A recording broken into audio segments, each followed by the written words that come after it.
Hello दोस्तों, अब हम आगे चाणक्य नीति के दूसरे अध्याय में।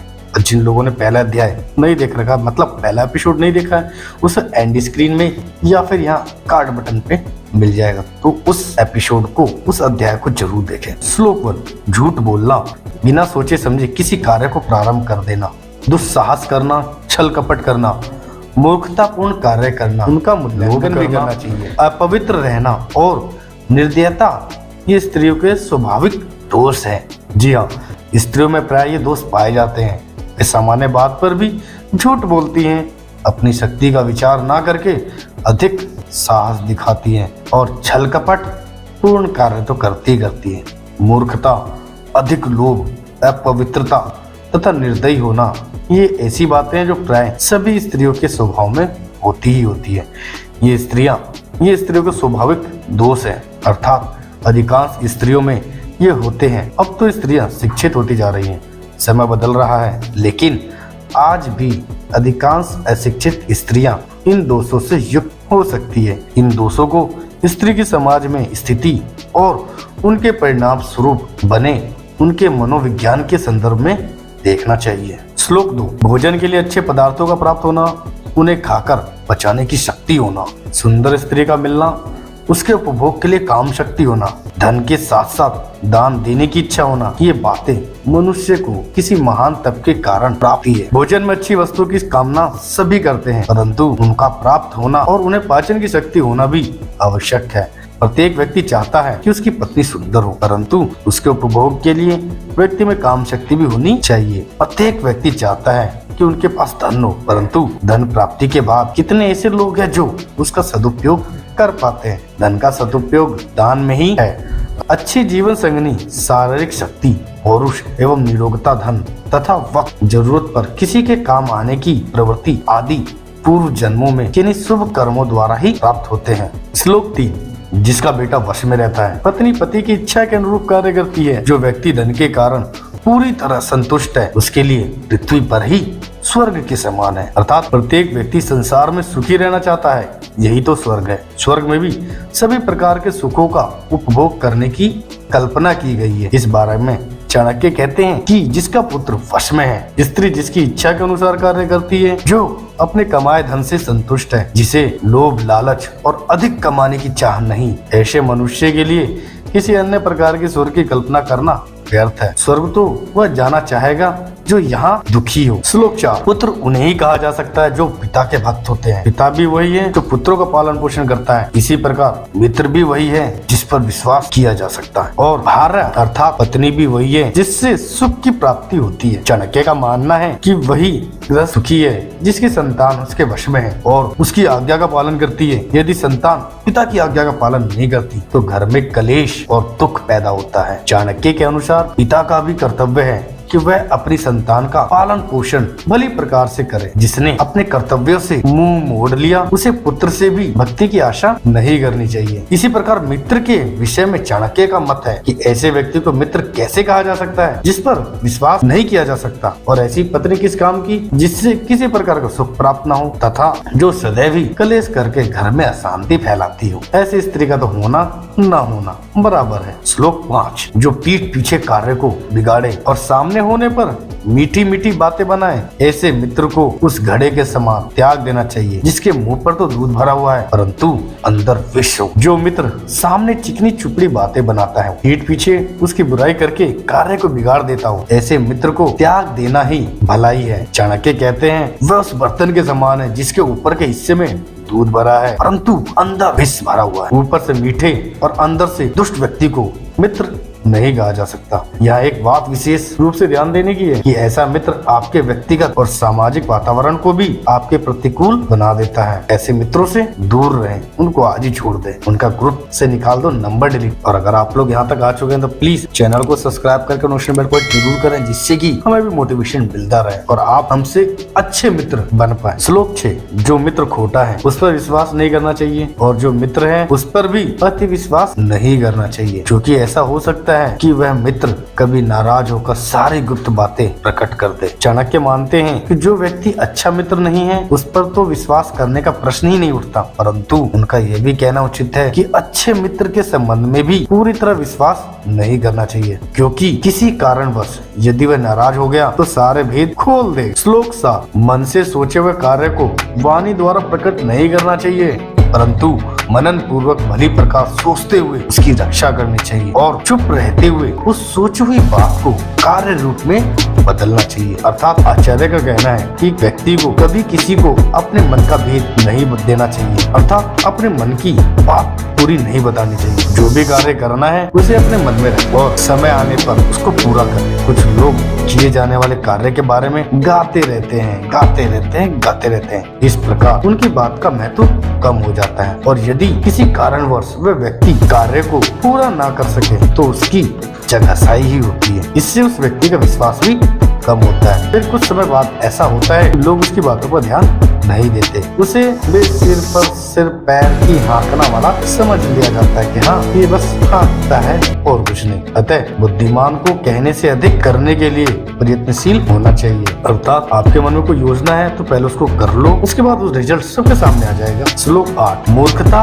और जवानी निश्चित रूप से दुखदायक होती है। दूसरे के घर में निवास करना अर्थात किसी पर आश्रित होना तो अत्यंत कष्टदायक होता है। अर्थात मूर्ख होना कष्टदायक है क्योंकि वह स्वयं को, अपनों को और दूसरों को एक समान हानि पहुंचाता है। मूर्खता के समान यौवन भी दुखदायी इसलिए माना गया है क्योंकि उसमें व्यक्ति काम, क्रोध आदि विकारों के आवेग में उत्तेजित होकर कोई भी मूर्खतापूर्ण कार्य कर सकता है, जिसके कारण उसके अपनों और दूसरे लोगों को अनेक कष्ट उठाने पड़ सकते हैं। चाणक्य कहते हैं कि बात तो कष्टदायक है ही, परंतु इनसे भी अधिक कष्टदायक है दूसरों के घर में रहना, क्योंकि दूसरों के घर में रहने से व्यक्ति की स्वतंत्रता समाप्त हो जाती है, जिससे व्यक्तित्व का पूर्ण रूप से विकास नहीं हो पाता। श्लोक 9, सभी पहाड़ों पर रत्न और मणियां नहीं मिलती, न ही प्रत्येक हाथी के मस्तक में गजमुक्ता नामक मणि होती है, प्रत्येक वन में चंदन भी उत्पन्न नहीं होते। इसी प्रकार सज्जन पुरुष सब स्थानों पर नहीं मिलते हैं। आचार्य चाणक्य के अनुसार प्रत्येक स्थान पर सब कुछ उपलब्ध नहीं होता है, विशेष वस्तुएं विशेष स्थानों पर ही होती है, उन्हें वहीं ढूंढना चाहिए, उसी के अनुसार उनका मूल्यांकन भी करना चाहिए। श्लोक 10, बुद्धिमान लोगों को चाहिए कि वह अपने पुत्र और पुत्रियों को अनेक प्रकार के अच्छे गुणों से युक्त करें, उन्हें अच्छे कार्यों में लगाएं, क्योंकि नीति जानने वाले और अच्छे गुणों से युक्त सज्जन स्वभाव वाले व्यक्ति ही कुल में पूजनीय होते हैं। अर्थात चाणक्य कहते हैं बचपन में बच्चों को जैसी शिक्षा दी जाएगी उनके जीवन का विकास उसी प्रकार का होगा। इसलिए माता पिता का कर्तव्य है कि वे उन्हें ऐसे मार्ग पर चलाएं जिससे उसमें चातुर्य के साथ साथ शील स्वभाव का भी विकास हो। श्लोक 11, वे माता पिता बच्चों के शत्रु हैं जिन्होंने बच्चों को पढ़ाया लिखाया नहीं, क्योंकि अनपढ़ बालक विद्वानों के समूह शोभा नहीं पाता, उसका सदैव तिरस्कार होता है। विद्वानों के समूह में उसका अपमान उसी प्रकार होता है जैसे हंसों के झुंड में बगुले की स्थिति होती है। अर्थात केवल मनुष्य जन्म लेने से ही कोई बुद्धिमान नहीं हो जाता, उसके लिए शिक्षित होना अत्यंत आवश्यक है। सकल सूरत आकार प्रकार तो सभी मनुष्य का एक जैसा होता है, अंतर केवल उनकी विद्वता से ही प्रकट होता है। जिस प्रकार सफेद बगुला सफेद हंसों में बैठकर हंस नहीं बन सकता, उसी प्रकार अशिक्षित व्यक्ति शिक्षित व्यक्तियों के बीच में बैठकर शोभा नहीं पा सकता। इसलिए माता पिता का कर्तव्य है कि वे बच्चों को ऐसी शिक्षा दें जिससे वे समाज की शोभा बन सके। श्लोक 12, लाड़ दुलार से पुत्रों में बहुत से दोष उत्पन्न हो जाते हैं, उनकी ताड़ना करने से अर्थात दंड देने से उनमें गुणों का विकास होता है। इसलिए पुत्रों और शिष्यों को अधिक लाड़ दुलार नहीं करना चाहिए, उनकी ताड़ना करते रहनी चाहिए। अर्थात ये ठीक है कि बच्चे को लाड़ प्यार करना चाहिए, किंतु अधिक लाड़ प्यार करने से बच्चे में अनेक दोष भी उत्पन्न हो सकते हैं। माता पिता का ध्यान प्रेमवश उन दोषों की ओर नहीं जाता, इसलिए बच्चे यदि कोई गलत काम करते हैं तो उन्हें पहले ही समझा बुझाकर उस गलत काम से दूर रखने का प्रयत्न करना चाहिए। बच्चों के द्वारा गलत काम करने पर उसे नजरअंदाज करके लाड़ प्यार करना उचित नहीं, बच्चों को डांटना भी चाहिए, किए गए अपराध के लिए दंडित भी करना चाहिए ताकि उसे सही गलत की समझ आए। श्लोक 13, व्यक्ति को एक वेद मंत्र का अध्ययन चिंतन अथवा मनन करना चाहिए। यदि वह पूरे मंत्र का चिंतन मनन नहीं कर सकता तो उसके आधे अथवा उसके एक भाग का, और यदि एक भाग का ही नहीं तो एक अक्षर का ही प्रतिदिन अध्ययन करें। ऐसा नीति शास्त्र का आदेश है। अपने दिन को व्यर्थ न जाने दें। अध्ययन आदि अच्छे कार्य को करते हुए अपने दिन को सार्थक बनाने का प्रयत्न करें। अर्थात चाणक्य कहते हैं, मनुष्य जन्म बड़े भाग्य से मिलता है, इसलिए उसे व्यर्थ नहीं जाने देना चाहिए। व्यक्ति को चाहिए कि वह अपना समय, अपना दिन वेदादि शास्त्रों के अध्ययन में ही बिताए तथा उनके साथ साथ दान आदि अच्छे कार्य भी करे। महान पुरुषों की विशेषताओं का वर्णन करते हुए कहा गया है, विशेषतः अर्थात श्रेष्ठ ग्रंथों का अध्ययन करना उनका वेषण होता है। श्लोक 14। पत्नी का बिछोड़ना, अपने बंधु बांधवों से अपमानित होना, कर्ज चढ़े रहना, दुष्ट अथवा बुरे मालिक की सेवा में रहना, निर्धन बने रहना, दुष्ट लोगों और स्वार्थियों की सभा अथवा समाज में रहना, ये सब ऐसी बातें हैं जो बिना अग्नि के शरीर को हर समय जलाती रहती है। अर्थात सज्जन लोग अपनी पत्नी के वियोग को सहन नहीं कर सकते। यदि उनके अपने भाई बंधु उनका अपमान अथवा निरादर करते हैं तो वह उससे भी नहीं बुला सकते। जो व्यक्ति कर्जे से दबा है उसे हर समय कर्ज ने उतार पाने का दुख तो रहता है। दुष्ट राजा अथवा मालिक की सेवा में रहने वाला नौकर भी हर समय दुखी रहता है। निर्धनता तो ऐसा अभिशाप है जिसे मनुष्य सोते और उठते बैठते कभी नहीं भूल पाता। उसे अपने स्वजनों और समाज में बार बार अपमानित होना पड़ता है। अपमान का कष्ट मृत्यु के समान है। ये सब बातें ऐसी हैं जिनसे बिना आग के ही व्यक्ति के अंदर ही अंदर जलता रहता है। जीते जी चिता का अनुभव करने की स्थिति है ये सभी के सभी। श्लोक 15। जो वृक्ष बिल्कुल नदी के किनारे पैदा होते हैं, जो स्त्री दूसरों को घर में रहती है और जिस राजा के मंत्री अच्छे नहीं होते वे जल्द ही नष्ट हो जाते हैं, इसमें कोई संशय। अर्थात नदी के किनारे वृक्षों का जीवन कितने दिन का हो सकता है यह कोई नहीं कह सकता, क्योंकि बाढ़ तथा तूफान के समय नदियों अपने किनारों के पेड़ों को ही या आसपास के फसलों की बस्तियां भी उजाड़ देती है। इसी प्रकार दूसरे घरों में रहने वाली स्त्री कब तक अपने आप को बचा सकती है। जिस राजा के पास अच्छी सलाह देने वाले मंत्री नहीं होते वह कब तक अपने राज्य की रक्षा कर सकता है। अर्थात ये सब निश्चय पूर्वक जल्द ही नष्ट हो जाते हैं। श्लोक 16। ब्राह्मणों का बल विद्या है, राजाओं का बल उनकी सेना, व्यापारियों का बल उनका धन है और शूद्रों का बल दूसरों की सेवा है। अर्थात ब्राह्मणों का कर्तव्य है कि विद्या ग्रहण करें, राजाओं का कर्तव्य है कि सैनिकों द्वारा वे अपने बल को बढ़ाते रहे। वैश्याओं को चाहिए कि वे पशुपालन और व्यापार द्वारा धन बढ़ाएं। व्यापारियों को चाहिए कि वे पशुपालन और व्यापार द्वारा धन बढ़ाएं। शूद्रों का बल सेवा है। चाणक्य ने इस श्लोक में चारों वर्णों के कर्तव्य की ओर संकेत किया है। उनके अनुसार चार वर्णों को अपने अपने कार्यों में निपुण होना चाहिए। समाज में किसी की स्थिति कम नहीं, समय के अनुसार परिस्थितियां बदलती हैं। किसी समय जन्म के अनुसार चारों वर्ण माने जाते रहे हो, परंतु तथ्य यह है कि वर्णों की मान्यता कार्य पर निर्भर करती है। इसलिए किसी भी कुल में जन्म लेने वाला व्यक्ति शिक्षा के क्षेत्र में है तो उसे ब्राह्मण ही माना जाएगा। जो व्यक्ति व्यापार करता है, कृषि कार्य में लगा है, पशुपालन करता है, उसे व्यापारी ही माना जाएगा। जो सेना में भर्ती है अथवा सेना से संबंधित कार्य कर रहा है उसे क्षत्रिय ही कहा जाएगा। शेष व्यक्ति शूद्रों की श्रेणी में आते हैं। शूद्र भी शिक्षित हो सकता है, परंतु किसी भी वर्ण में पैदा हुआ व्यक्ति जो लोगों की सेवा में कार्य में लगा है उसे शूद्र माना जाएगा। शूद्र का अर्थ नीच नहीं है, कहीं आप लोग नीच समझो नहीं। आज्ञा पालन की भावना शूद्र का विशेष गुण है, अर्थात आज्ञा पालन करने वाला है। प्राय श्रेणी से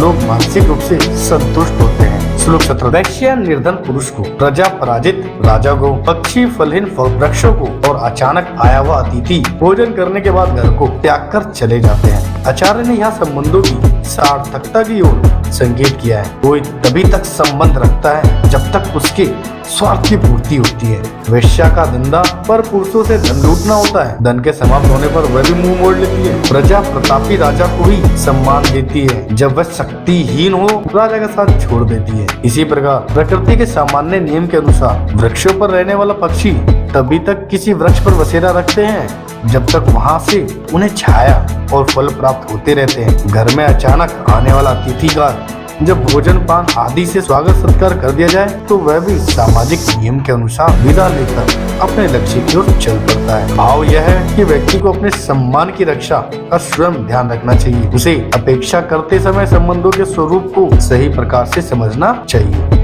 किसी स्थान व्यक्ति या वस्तु से आवश्यकता से अधिक लगाव नहीं रखना चाहिए। श्लोक 18। ब्राह्मण दक्षिणा प्राप्त करने के बाद यजमान का घर छोड़ देते हैं। विद्या प्राप्त करने के बाद शिष्य गुरु के आश्रम से विदा ले लेता है। वन में आग लग जाने पर वहाँ रहने वाले हिरण आदि पशु उस जंगल को छोड़कर किसी दूसरे जंगल की ओर चल देते हैं। अर्थात ये श्लोक भी उसी बात की पुष्टि करता है जिसे पहले कहा गया है। यदि कोई व्यक्ति किसी विशेष कार्य के कारण किसी के पास जाता है तो अपना कार्य सिद्ध हो जाने पर उसे वह स्थान छोड़ देना चाहिए। जिस प्रकार ब्राह्मण लोग यजमान के किसी कार्य की पूर्ति के बाद दक्षिणा प्राप्त हो जाने पर आशीर्वाद देकर वहाँ से चले जाते हैं, शिष्य भी विद्या की प्राप्ति के बाद गुरुकुल छोड़कर अपने अपने घर को चले जाते हैं। जब किसी जंगल में आग लग जाती है तो वहाँ रहने वाले पशु भी उस जंगल को छोड़कर किसी दूसरे जंगल की खोज में चल पड़ते हैं। अर्थात व्यक्ति को अपना कार्य समाप्त हो जाने पर किसी के यहाँ डेरा डालने की मंशा नहीं करनी चाहिए, उसे वो जगह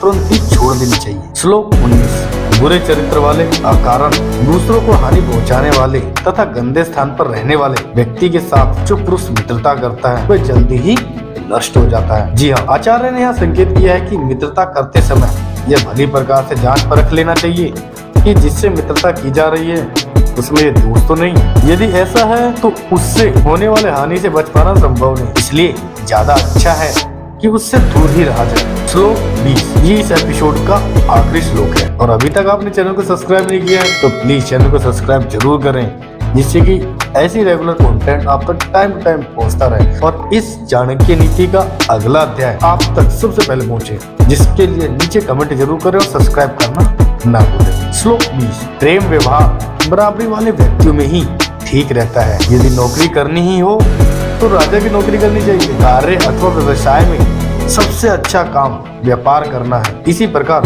उत्तम गुणों वाला स्त्री की शोभा घर में ही है, अर्थात अपनी बराबरी वाले व्यक्ति से प्रेम संबंध शोभा देता है। असमानता सामने आए बिना नहीं रहती, तब प्रेम शत्रुता में बदल जाता है, इसलिए क्यों ना पहले ही ध्यान रखा जाए। इसी प्रकार यदि व्यक्ति को नौकरी तथा किसी सेवा कार्य में जाना है तो उसे प्रयत्न करना चाहिए कि सरकारी सेवा प्राप्त हो, क्योंकि उसमें एक बार प्रवेश करने पर अवकाश प्राप्त होने तक किसी विशेष प्रकार का झंझट नहीं रहता। फिर वह निर्दिष्ट नियमों से संचालित होता है, न कि किसी विशेष व्यक्ति के आदेशों से। यदि अन्य कार्य करना पड़े तो व्यक्ति अपना ही कोई रुचि का व्यापार करे, अपने इंटरेस्ट का कोई काम करे। आई होप आपको आज के 20 के 20 श्लोक काफी अच्छे और इम्पोर्टेंट लगे। इनमें से कौन से श्लोक आपको काफी ज्यादा इम्पोर्टेंट लगे नीचे कमेंट करके श्लोक नंबर लिख दे, बस उतना ही काफी है। तो अब हम मिलेंगे अगली वीडियो में, तब तक के लिए बाय, टेक केयर। और जिन लोगों ने अध्याय 1 का पूरा कंप्लीट एपिसोड नहीं देखा है उस राइट वाले वीडियो को क्लिक करो और कंप्लीट जाके देखो। अब हम मिलेंगे अगली वीडियो में, तब तक के लिए बाय, टेक केयर और अपना कीमती समय देने के लिए तहे दिल से शुक्रिया।